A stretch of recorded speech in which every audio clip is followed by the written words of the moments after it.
There's been a lot of talk about Game of the Year for 2022, and as you can probably tell from the thumbnail, mine is not God of War Ragnarok or Elden Ring or even Bill Clinton. And I'll definitely get to why that is. But first I want to talk about what I feel are the runner-ups and why I like them, but maybe they don't quite clinch Game of the Year for me. Also, I'll do my best to avoid major spoilers here, but some minor gameplay spoilers are probably going to be present, so just tread lightly if you're sensitive to that. Maybe nobody cares. Maybe. A Plague Tale Requiem does feel like a strong Game of the Year contender for me. It's got a lot going for it, both in terms of being a sequel and just a great stealth action game generally. I really like Amicia, Hugo, and basically every other character in the game. Nobody feels ham-fisted or glossed over. They're all written and acted extremely well, and they're all given plenty of time to shine. I love you in Goat. The story for the game itself does get a little bit in over its head with some of its themes, in my opinion, but I do have a lot of respect for the game for aiming high and occasionally missing by a hair, when most games tend to go for an easier bullseye by turning in a more derivative story. It's certainly a tale of its own, and more than worth experiencing. I sometimes lost track of what was happening and why Amicia was doing what she was doing at certain times. But these moments didn't last long and weren't too common, and I also have to account for the fact that I'm very ADHD and can lose track of plots, perhaps a bit easier than most people. Still yet, I found the story of the first game to be a bit tighter and told slightly better, despite the story here being an arguably better adventure overall. Another thing the first game undeniably did better was its optimization. Even on a base PS4, A Plague Tale Innocence ran very well and looked great. I remember being impressed often when the screen would flood with hundreds if not thousands of rats, and how well the game handled it all. Requiem seems to have made the mistake of thinking more detail is always better, regardless of whether or not it makes the game run worse. And to be fair, I can understand the allure of this trade-off, as Requiem is an absolutely gorgeous game. One of the best looking games I've played, in fact. And most of the time it does run pretty well as it holds on to a solid 30 frames on the PS5 that are paced out very evenly and with a subtle motion blur that can almost make it look like it's more than 30 in some instances. Even some of the busier sections with rats and enemies end up running fine, all things considered.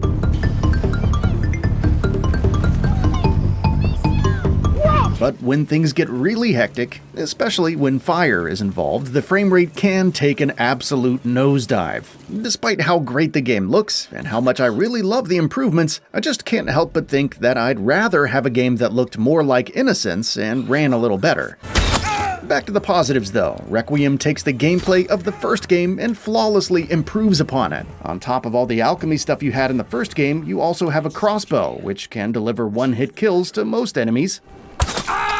Hugo's ability to control the rats and sense where enemies are through walls, and usually the ability of some third character to do something unique to help out, like Sophia's light refracting prism, or Arnold's mastery of combat, allowing him to just straight up murder guards. All these things have limitations though, as Arnold can only take on one guard at a time and can get hurt if he's jumped by too many, so it helps to back him up, and Sophia's prism can only refract light for a short distance, so none of these are game changers, but they do meaningfully add to your toolset and give you more ways to deal with situations, and that, I think, is the biggest improvement with Requiem.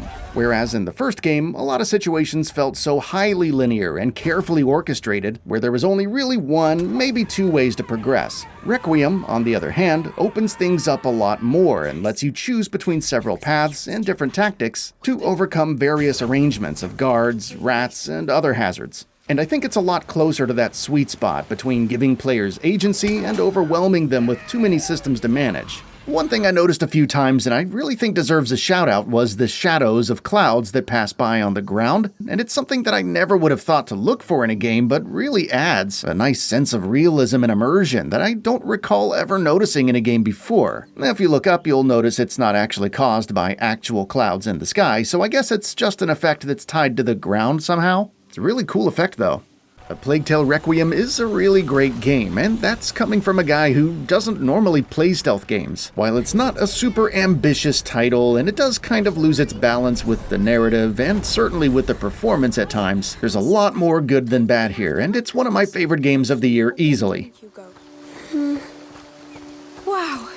look at those flowers. Yes. Come on, you like flowers.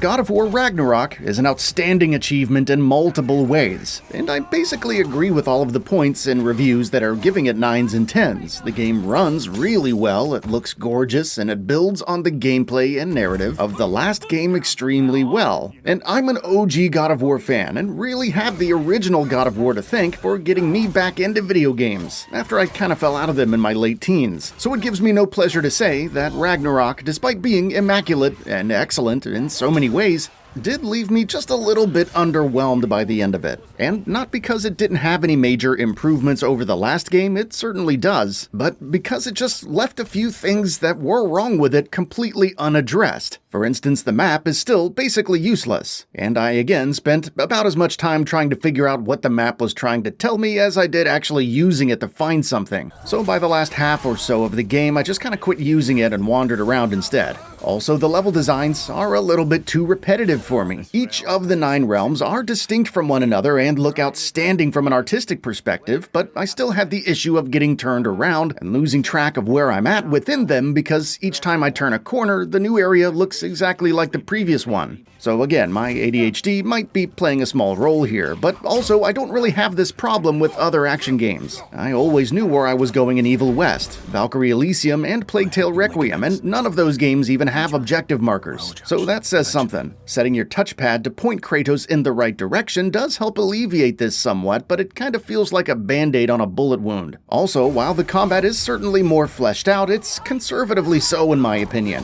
Firing up the blades of chaos and frosting over the axe is cool, but I admit I rarely wanted to do it. I usually felt like that 1 or 2 seconds were better spent either attacking or repositioning myself. Also, the runic abilities and armor sets weren't nearly as compelling as I was hoping, despite being more streamlined and certainly easier to manage this time. But my build at the end of the game was pretty much the same as it was only a few hours in, which I liked, and I enjoyed mastering that and upgrading it, but I just wish the game did a better job of luring me into trying different armor and handles without punishing me by taking away large chunks of stats that I had worked for hours to get where they were. Other little touches like leaping off of a ledge to do big damage to enemies below are great though.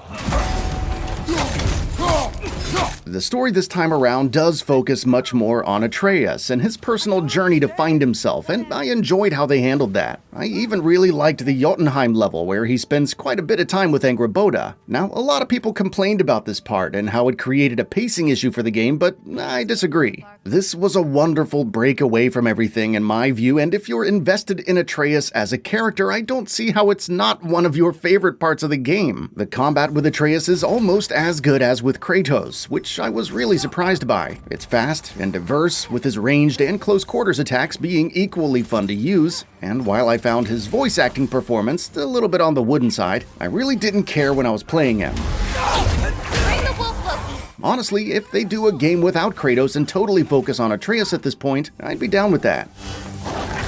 I love how he evolves as a character and ultimately finds his own path, and I'm almost more interested to see what happens with him in the future than I am with Kratos. In totality, I do think the story of Ragnarok is a better one than the 2018 game. Now, the last one was a far more intimate character-driven story, and while this one has a lot of that too, it's also a much grander journey with way more moving parts. And yet, it almost never suffers from feeling unfocused or too broad. The only character that didn't really land with me was Odin. His dialogue and performance just never really felt like it fit to me. I could never quite get over some of the characters like Mimir and Thor feeling perfectly at home in this version of Norse mythology, while you got Don Corleone over here talking about being square and he's about to ask Brock for some gabagool. That said, I also feel like once the story ends, I ultimately walked away with it with roughly the same amount of satisfaction as I did with the last game, which is what matters most. Now that said, the post-game content isn't really selling me too well. They clearly put a lot of effort into post-game stuff, and I do have a few hours in the crater and running around defeating berserkers, but after about 45 hours or so of playtime, I just feel like I'm kind of done. Maybe I'll return one day and clean the rest of it up, but for now I think I'm more likely to just do a New Game Plus than anything else, which annoyingly isn't currently available. And that brings me to a game that had little to no instances of any of the complaints I have with Plague Tale Requiem or Ragnarok, and that is Horizon Forbidden West. I played the absolute hell out of this game, and I intend to do the same with the upcoming DLC. I even platinumed Forbidden West, and that's a pretty rare thing for me. The last game I did that with I think was The Last of Us Part 2, and I ended up liking this even better than that one. Horizon Zero Dawn is still an outstanding game, and easily would have been my game of the year of 2017 had Hellblade not swooped in. But Forbidden West doesn't have that problem, at least for me. I know it got overshadowed by Elden Ring for a lot of people, but as somebody who has tried and failed to get into the first 3 Souls games and Bloodborne, I gave up on that genre a long time ago, and I just couldn't care less about Elden Ring. If you like it, I'm happy for you, and I can see why it's appealing, I guess, but I just ain't got time for that.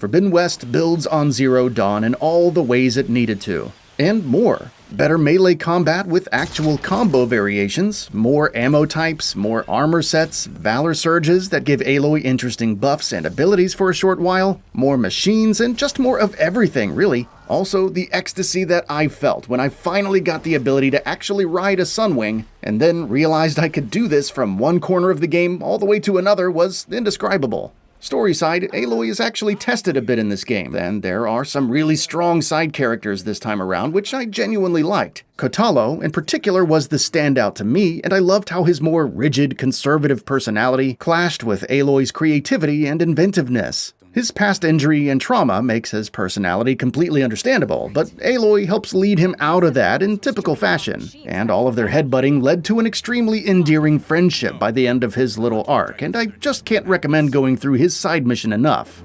Hikaru ordered you to help me. You gonna defy him like that arrogant shit up there?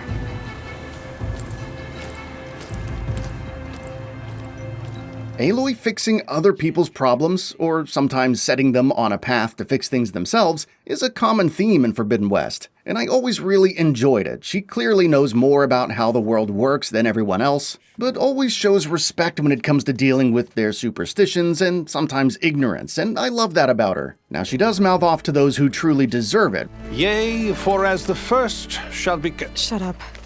Why the delay?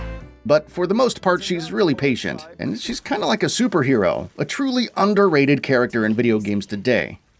That said, no game is perfect, and Forbidden West is no exception, so I do have a couple of gripes. Firstly, most of Aloy's lines are delivered in this overly breathy and dramatic way that, at times, comes just a little bit too close to Christian Bale Batman levels of silly, and some of the side characters are just a little bit too unintentionally goofy to ignore. What's you working on? Red! We're making boom plans. Also, there were a notable amount of bugs at launch. Nothing too crazy, but it's just not something I like seeing in a $70 video game, especially a first-party one. Although I did get a laugh out of this one.